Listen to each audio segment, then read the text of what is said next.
Hello, তো অনেকক্ষণ journey করে নেওয়ার পরে আমরা ফাইনালি পৌঁছালাম হচ্ছে আমাদের রিসর্টে, যেটা আমাদের বুক ছিল। তো রিসর্টটা দারুণ, মানে অনেক বড় স্পেস নিয়ে। তো মরিশাসের one of the largest resort বলা যেতে পারে, রাভেনালা অল্টিটিউড বলে।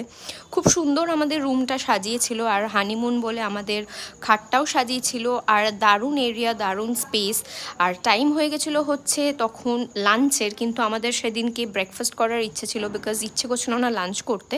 তো আমরা ব্রেকফাস্ট এরিয়াতে যাই, ওখান থেকে পোহা, ফ্রুটস, মাফিন, জুস এগুলো খেয়ে নিয়ে ওদের পার্সোনাল একটা সি বিচ আছে, যেখানে খালি ওই রিসর্টের লোকরাই ইউজ করতে পারবে। তো সেখানে গেছিলাম, দিয়ে রাত্রিবেলাতে একটুখানি ড্রেস ফেস করে একটু ফটো সেশন করে নেবার পরে এত সুন্দর লাগছিল রিসর্টটা রাত্রিবেলা, যে কি বলবো। একটু ঘুরে ঘুরে দেখছিলাম, দিয়ে ডিনার করেছি হচ্ছে পনির, তারপরে নান, এসব ছিল। তো দেখা হচ্ছে পরের মিনি ব্লগে। ভালো লাগলে লাইক করো, টাটা।